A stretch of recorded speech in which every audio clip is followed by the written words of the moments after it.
Hi ವೀಕ್ಷಕರೇ, ಇವತ್ತು ಒಳೆ ಮೀನು ಸಾಂಬಾರ್ ರೆಸಿಪಿ. ಆದರೆ ಮಸಾಲೆ ರುಬ್ಬೋದಿಲ್ಲ, ಕುಟ್ಟಿ ರೆಡಿ ಮಾಡಿರುವಂಥ ಫಿಶ್ ಸಾಂಬಾರು. ಮಸಾಲೆ ರುಬ್ಬೋದಿಲ್ಲ. 1 ಚಮಚ ಆಯಿಲ್.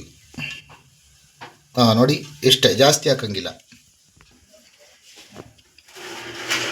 ನೋಡಿ ವೀಕ್ಷಕರೇ, ಮೊದಲನೇದಾಗಿ ಈರುಳ್ಳಿ.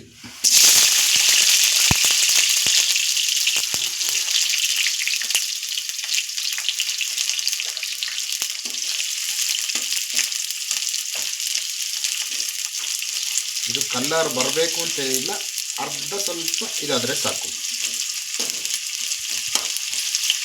ನೋಡಿದ್ರಾ, ಇಷ್ಟೇ. 4 ಹಸಿಮೆಣಸು, 2 ದೊಡ್ಡ ಟೊಮೊಟೊ, ಹುಳಿ ಟೊಮೊಟೊ ಆಗಬೇಕು.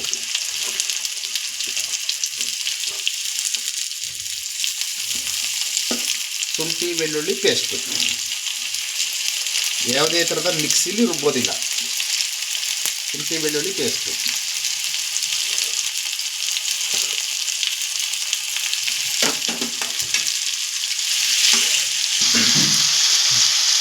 ನೋಡಿ, ಸ್ವಲ್ಪ ಡೀಪಾಗಿ ಫ್ರೈ ಆಗಬೇಕು. ನೋಡಿ ಸ್ನೇಹಿತರೆ, ಒಳ್ಳೆ ಸ್ಮೆಲ್ ಬರ್ತಾಯಿದೆ. ಇದಕ್ಕೆ ಕಡುಬು ಹಾಕಬಾರ್ದು, ತೆಂಗಿನಕಾಯಿ ಸೇರಿಸಬಾರ್ದು. ನೋಡಿ ವೀಕ್ಷಕರೇ, ಮಸಾಲೆ ಆಡಿಸಿಲ್ಲ, ಇದು ಕುಟ್ಟಿರೋದು. ಇದಕ್ಕೆ ಎಷ್ಟು ಬೇಕು ನೋಡ್ಕೊಳ್ಳಿ. 1 kg ಮೀನಿಗೆ 1 ಸ್ಪೂನು ಖಾಲಿ ಮೆಣಸು ಹುಡಿ ನೋಡ್ಕೊಳ್ಳಿ. 1.25 ಸ್ಪೂನು ಧನಿಯಾ ಪುಡಿ,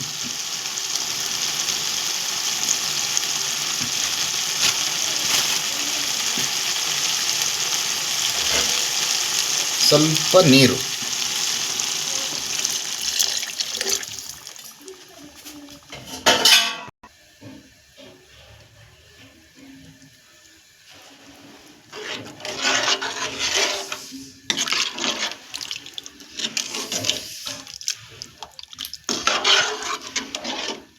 ನೋಡಿದ್ರಾ, ಮಸಾಲೆ ಆಡಿಸಿಲ್ಲ. ನೋಡಿ, ಎಲ್ಲ ಕುಟ್ಟ ಕಲ್ಲಲ್ಲಿ ಕುಟ್ಟಿರೋದು. ನೋಡಿ, ನಿಮ್ಮ ಟೇಸ್ಟು, ನಿಮ್ಮ ರುಚಿಗೆ ಎಷ್ಟು ಬೇಕು ಅಷ್ಟು ಉಪ್ಪು. ನಾನು 1 ಸ್ಪೂನ್ ಹಾಕಿದ್ದೆ, ನನಗೆ ಅಳತೆ ಗೊತ್ತಿದೆ. ನಮ್ಮ ಅಳತೆಗೆ ನೋಡಿ ಹಾಕ್ಕೊಳ್ಳಿ. ಹುಣಸೆಹಣ್ಣಿನ ರಸ. ಮೀನು ಸಾಂಬಾರಿಗೆ ಮೇಯ್ನ್ ಹುಣಸೆಹಣ್ಣು, ಹುಳಿ ಟೊಮೊಟೊ. ನೋಡ್ತಾ ಇದ್ದೀರಾ? ನೋಡಿ,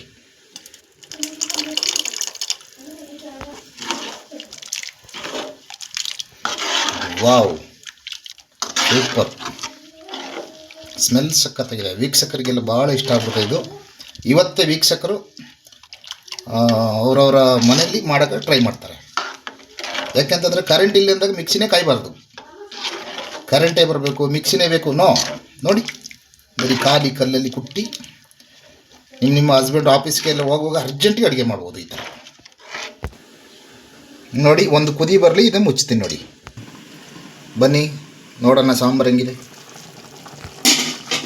ವಾವ್, ಫ್ಲೇವರ್ ಸೂಪರು. ನೋಡ್ಬಿಡೋಣ. ವಾವ್, ನೋಡಿ, ಫ್ರೆಶ್ ಮೀನು, ಒಳೆ ಮೀನು. ನೋಡಿ, ಫ್ರೆಶ್ ಒಳೆ ಮೀನು. ನೋಡಿ, ನೀವು ಯಾವಾಗಲೂ ಮೀನು ತಂದರೆ ಇದೊಂದು ಕೆಲಸ ಮಾಡಿ. ಫಸ್ಟು ಒಳಗಡೆ ತೆಗೆದು, ಇಲ್ಲಿ ಹುಳಗಳಿರ್ತವೆ, ಇದನ್ನು ತೆಗಿಬೇಕು. ನೋಡಿದ್ರಾ? ನೋಡಿ, ಹೀಗೆ ಮೀನು ಸ್ವಲ್ಪ 3 ಸಲ ತೊಳಿಬೇಕು.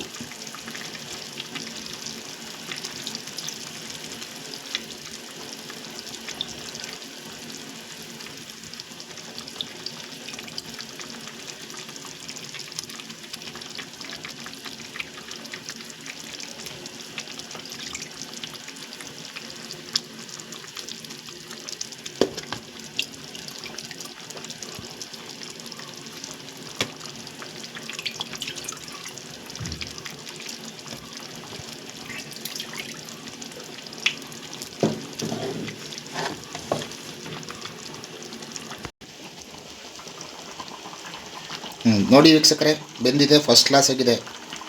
ಮಿಕ್ಸಿ ಕಾಯಿಬೇಡಿ, ಚಚ್ಚಿ ಕುಟ್ಟಿ ಮಸಾಲೆ ಮಾಡುವಂಥ ಒಂದು ಮೀನು ರೆಸಿಪಿ.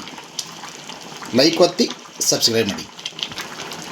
ಮುಂದಿನ ವೀಡಿಯೋದಲ್ಲಿ ಥರ ಅಡುಗೆಗಳು ಮತ್ತು ಮನೆ ಮೆಡಿಸಿನ್ಗಳು, ಕಾಲು ಉಳುಕಿದು, ಕೈ ಉಳುಕಿದು, ಸೊಂಟ ನೋವುದು, ಈ ಥರ ಮನೆಯಲ್ಲೇ ಮಾಡ್ಕೊಳ್ಳೋಂಥ ಒಂದು ರೆಸಿಪಿಗಳನ್ನ ನಾನು ಖಂಡಿತ ಬಿಡುಗಡೆ ಮಾಡ್ತೀನಿ. ಧನ್ಯವಾದ.